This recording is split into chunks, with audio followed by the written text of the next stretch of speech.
President Gorbachev finds the Communist Party's been suspended. Mr. Major and Mr. Bush decide on how much they'll do. Left in Moscow, an agent's wife has her hopes lifted. Serb and Croat train for the war they say is already out of control. And Britain gets among the lesser medals in the World Games.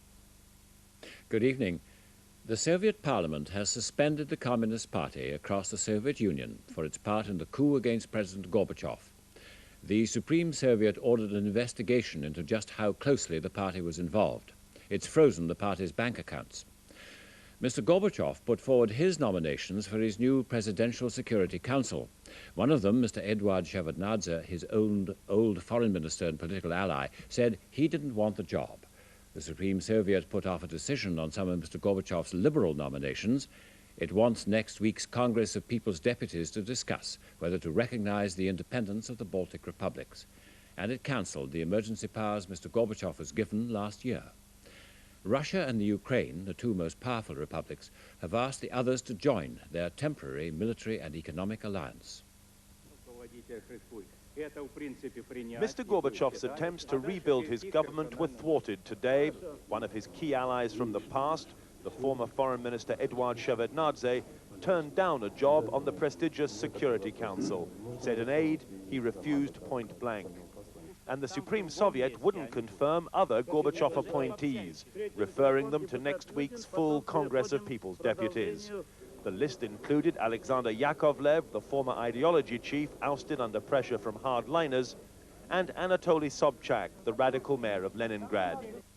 The postponement reflected the mood of indecision in a body that is itself almost certain to be dissolved next week. MPs are still anxious to avoid blame for involvement in the coup. I was at a village in the country, said one. Claimed another, I was at my dacha. But they did approve the appointment of the new KGB chief, Vadim Bakatin, who's vowed to dismantle the organization. At KGB headquarters, more senior officers were sacked, including Mr. Bakatin's own son. I won't tolerate nepotism, he said. And the toppled statue of founder Felix Dzerzhinsky was unceremoniously dumped in a Moscow park. And another nail was hammered into the coffin of the Communist Party. Legislators suspended its activities across the Soviet Union, freezing its assets and blocking all its financial transactions. Party buildings, like the Central Committee headquarters, had already been closed. Further evidence of the demise of central power, a draft treaty between the republics of Russia and the Ukraine, creating a military and economic alliance. It was a further boost to Boris Yeltsin's influence. Before the coup, Russia was, Moscow was the center of conservative impulses, trying to prevent republics from becoming free. Now Russia is the source of a very strong, powerful revolutionary and democratic impulse. A sentiment Mr. Gorbachev echoed tonight. I've returned to a different country, he said. And it's a country showing more signs of stress tonight. Kazakhstan, the second largest republic and hitherto loyal to the Union, has warned that it too may declare independence unless Russia renounces claims to part of its territory. Tim Ewart, News at 10, Moscow. The Prime Minister said emergency Western food aid for the Soviet Union will be sent direct to the republics. With it will go what Mr. Major called lifeline teams to check on Soviet food production and distribution, but there'll be no extra cash. Mr. Major, who's with President Bush in the United States, stressed that further help was conditional on economic reform and lower spending on defense. The two leaders emerged from 4 hours of face-to-face talks to outline a joint program which they believe will prevent a winter of starvation in the Soviet Union. What we've actually done this morning is agree a very practical way forward.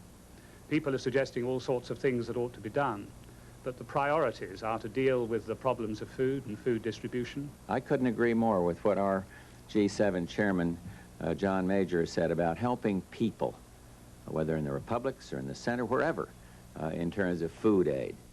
The two leaders have agreed a 6-point emergency plan. They intend to implement existing food credits so the Soviet Union can get the foreign food it needs now. They'll assess the need for immediate food aid for this winter and send specialist teams to improve food distribution. They plan to increase the amount of technical assistance required to turn Soviet industry around. to seek the help of the International Monetary Fund and the World Bank, and to speed up the Soviet Union's full membership of the IMF. We do have a very urgent need for better information about what's happening there than we yet have. All the members of the G7 have agreed to pool their findings by the end of September on what needs to be done to meet the most urgent food and medical needs in the Soviet Union. President Bush was still cautious when pressed on long-term economic aid for the Soviet Union. Changes are going on, but again, all the cards are not on the table when it comes to what the United States role should be, or the UK role in further assistance of one kind or another. Not all the discussions have been conducted behind closed doors. The President and the Prime Minister took a trip out into the Atlantic Ocean, taking fishing rods with them. The two leaders are aware that many of their allies, including Germany and France, want to see a more urgent response to the needs of the Soviet Union than the program they announced today.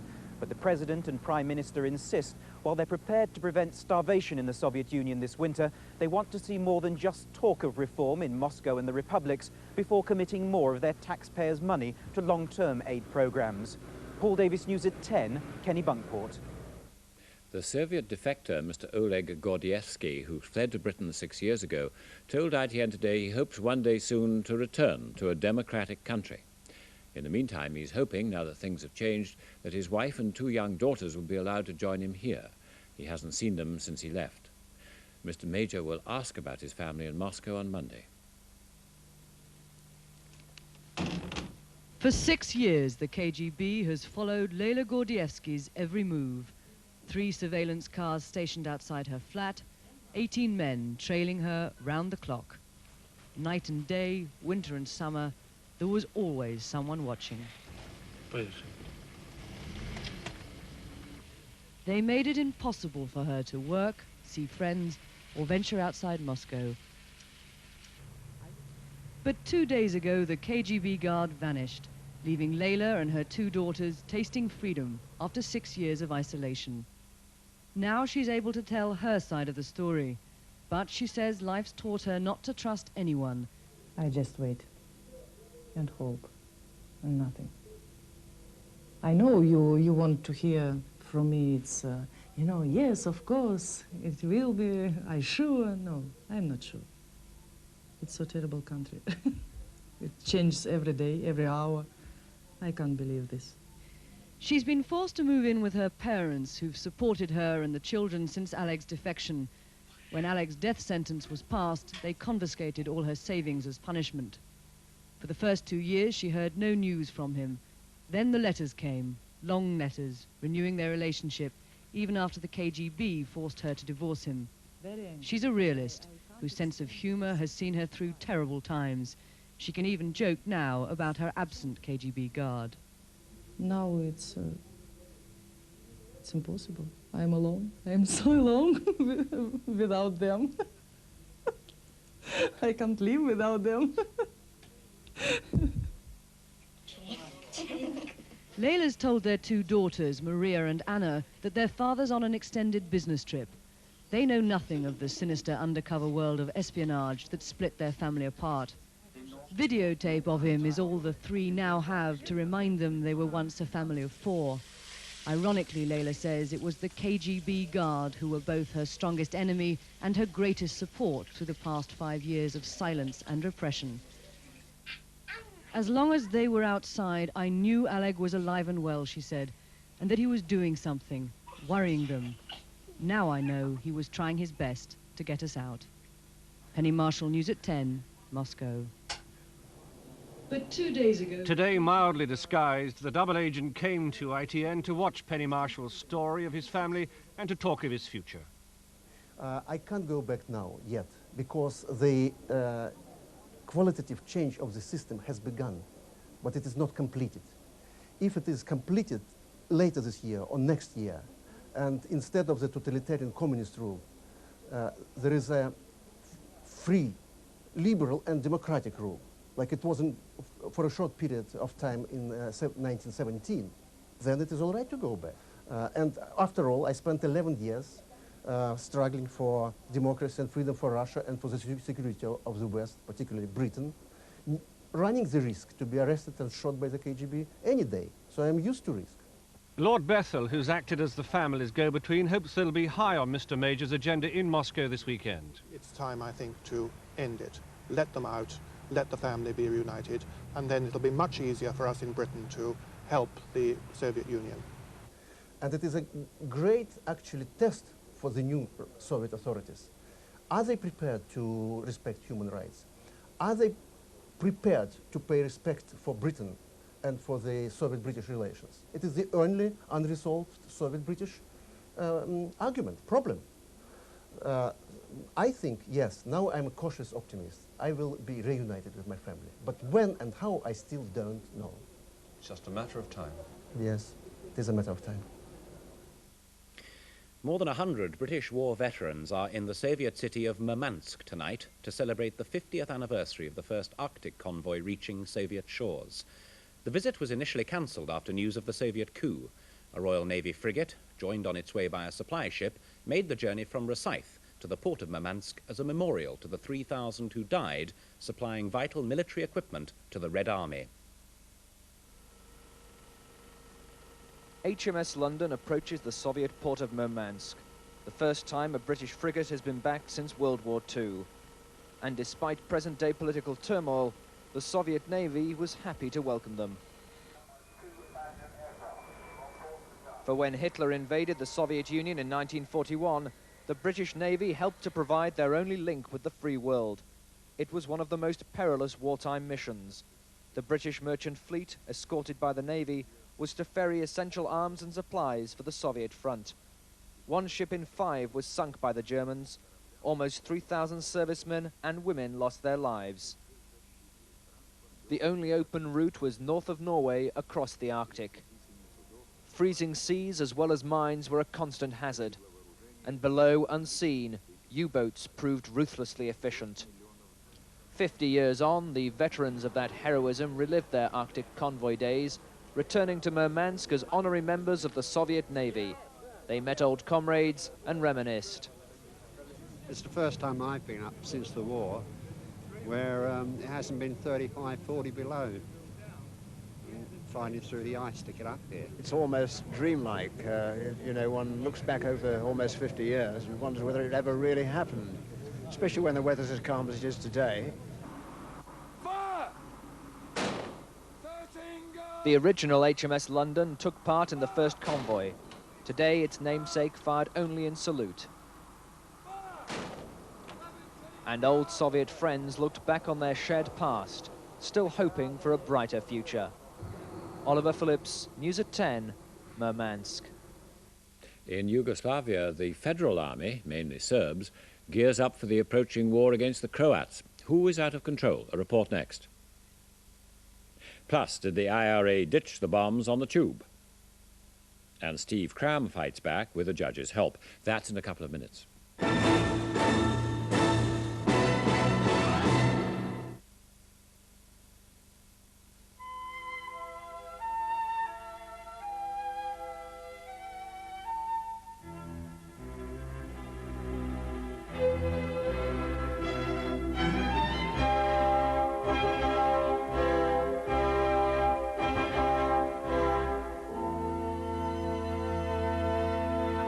Cool, slow-burning, satisfying St. Bruno, patron saint of pipe smokers.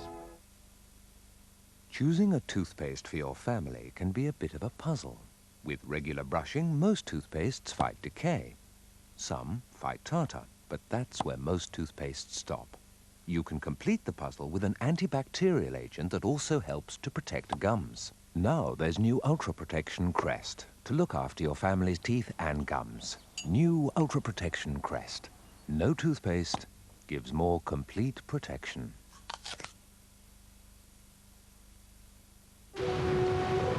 At British Gas, we've made a commitment to our customers.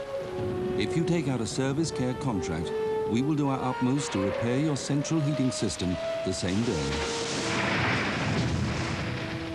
All you have to do is ring before 7:30 p.m.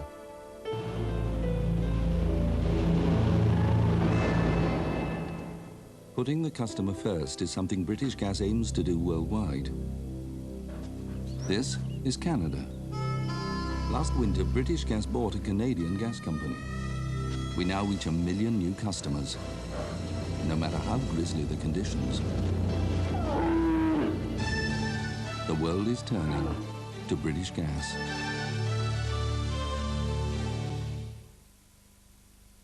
This car is the only make of car with the new carefree motoring plan. For only 10% deposit APR 24.7, this car comes with 2 years free road tax and insurance. Or this car can be yours for only £125 a month at APR 17.2. This car also comes with 2 years free servicing. This car is a Proton. 12 family cars, including What Car magazine's Best Value Car of the Year.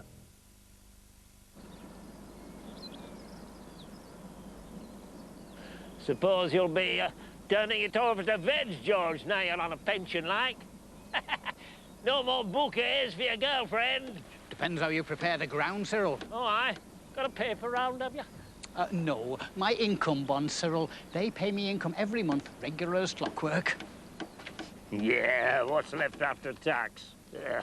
There's no tax for me to pay, Cyril. I don't pay tax anymore. Income bonds from National Savings. Income every month and no tax to pay for non-taxpayers. You're off then, are you? Oh, I can't keep the girlfriend waiting, Cyril.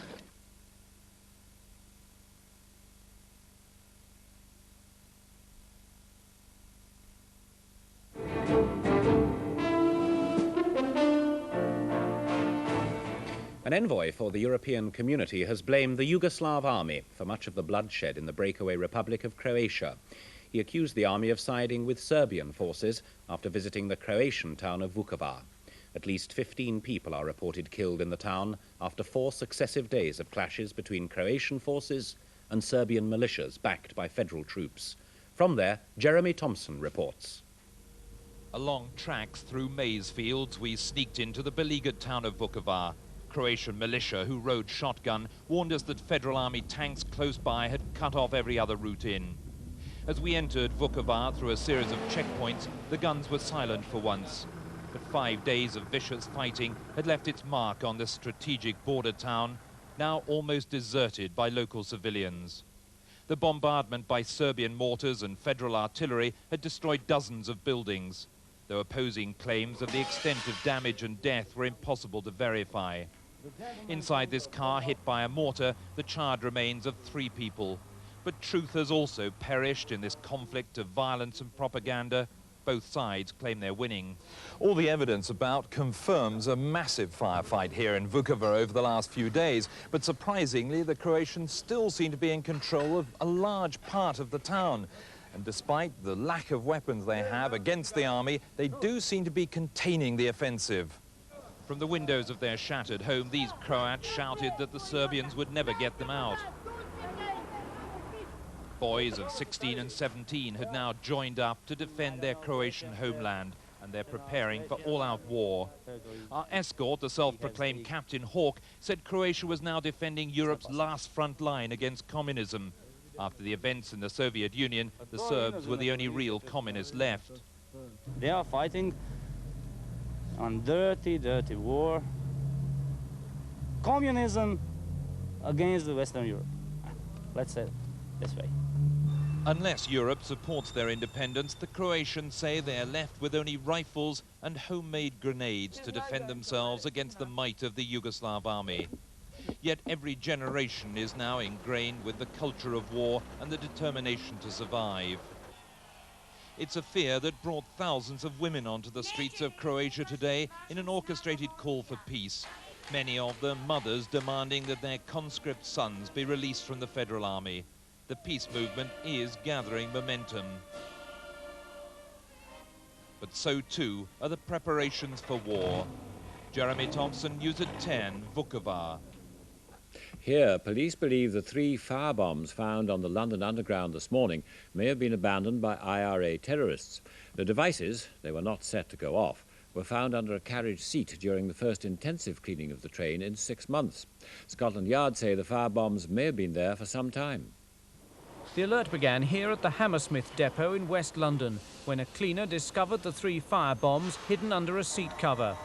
They were taken away for inspection as police and rail staff began an intensive search throughout London's underground system. Some 6,000 seats were checked before the underground was declared safe. Forensic scientists are still examining the 3 devices, but I understand detectives are now confident they were manufactured by the IRA, probably some time ago. The anti-terrorist squad have warned the public to be extra vigilant. A firebomb attack on this London pub early this month heightened fears of a renewed terrorist campaign. It followed attacks using similar devices in Preston and Manchester. London Underground travellers are being warned that the threat may not have passed. It is a very large, complex system. We do impress on our staff the need for vigilance. We ask our customers to be vigilant. Railway management may now supplement existing security measures with more frequent and detailed checks on the trains themselves.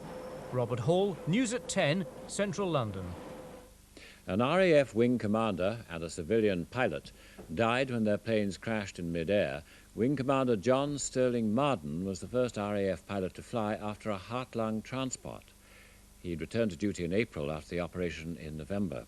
The accident happened over the village of Carno, near Newton in Powys. Most of the wreckage from the RAF Jaguar landed close to a farm. It missed the main buildings but clipped an outhouse. The rest landed in a field. Wreckage from the Cessna came down in woods nearby. The Director of Social Work at the centre of the Orkney child abuse affair said today he'd never read the full report issued after the Cleveland child abuse case in 1987. Mr. Paul Lee told a judicial inquiry he hadn't had time to read the report, though he admitted it was one of the most important documents published on child care. Britain had its best day in the World Athletics Championship in Tokyo, but still no gold medal. Roger Black had to settle for silver in the 400 metres, so did Sally Gunnell in the 400 metres hurdles. Tony Jarrett got a bronze in the 110 metres hurdles. Britain's faltering performance in the championships finally got off the blocks today, with Roger Black leading the way. In a 400 metres packed with talent, Black came off the final bend and left the favourites in his wake. The race could have been his, but in the home straight, the American champion Pettigrew made a desperate effort and overtook him on the line. So silver for Black, who'd failed by just 0.05 of a second. For Sally Gunnell, a lapse in concentration may have cost her the gold. Losing her stride pattern into the final hurdle, she allowed the Russian Ledovskaya to get away. At the end, Gunnell was stronger, but the gap was just too wide. For Britain, though, a second silver. Tony Jarrett was never in the race for gold. While the 2 Americans, Foster and Pierce, fought it out at the front, Jarrett hung on for third and the bronze. At the line, the stopwatch couldn't separate the first 2, but the judges gave it to the veteran Foster. A few years ago, Steve Cram would have cruised through a 1500 heat. Today, struggling on the outside, he was almost pushed over in the race for the line. He only made tomorrow's semi-final after an appeal. The main points again. The Soviet Parliament has suspended the Communist Party throughout the Soviet Union over its part in the failed coup. An investigation's been ordered and some of the party's bank accounts have been frozen. President Gorbachev has nominated a new Security Council, but his former foreign minister and close political ally, Edward Shevardnadze, has said he doesn't want to serve. And Mr. Major and President Bush say the West will send food aid direct to the Soviet republics. There will be more technical help too, but no cash. And finally, this has been Alastair Burnet's last News at 10. He first joined ITN 28 years ago, and by any standard, it's been a remarkable career. In 1966, Nigel Lawson, Alastair Burnet and Paul Johnson were seen as the rising stars of journalism. But ITN had signed up the man from The Economist in 1963 as political editor. And in 1967, he was one of News at 10's first presenters. He'd campaigned for a half-hour news, and the team made it Britain's most watched bulletin. As anchorman of a record number of general election programmes, he became ITV's voice of politics. In 1964, another Soviet leader, Khrushchev, was in trouble.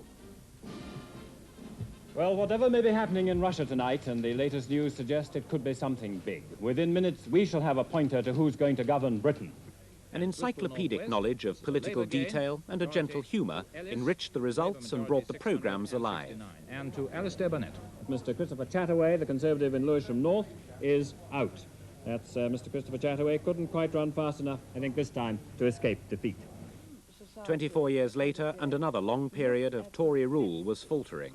Here, competitiveness is falling, prices are still rising. Even people who've bought their own homes are now apparently going to lose them. Have you lost your way too? No, I don't think so. 4 months on, he knew instantly the importance of Geoffrey Howe's resignation. Mr. Baker, he's gone. He's left you. It's over. Now, are you ready for a real destructive challenge to Mrs. Thatcher in this month to remove her as leader? No, I don't think that that will happen. But all great events, like the American moon landings, attracted him. He could master the detail and still joke with a space helmet. American politics were reported live from the States, and anniversaries, here the D-Day landings, from where they'd happened. First, they ran into a minefield offshore. Second, the current was so strong that parts of the 4th Division were carried a whole mile further south than they should have been. They were extraordinarily lucky. There turned out to be few defences. Such Germans as there were quickly overrun, and within an hour the whole wide beach was free, and the infantry were pushing on inland over the causeways. His commentaries on the great occasions sought to capture a mood, not simply recount the detail. If there's any heart that hasn't been won over by her today, it can kindly surrender now. And over the years, through interviews and reports, he observed the changing role of royalty. They believe they've moved the role along from planting trees and laying foundation stones. It's the royalty of charity and enterprise and egging on. Robin Day also worked for ITN in the early days. Both he and Alastair have won numerous awards and been honoured with knighthoods. It was largely due to him that News of 10 became such a triumphant success. Alastair Burnet really in 1967 was the booster rocket that put ITN into orbit. Well, he was a very witty man and a very amusing man and a very playful man, and I wish I'd worked with him more often.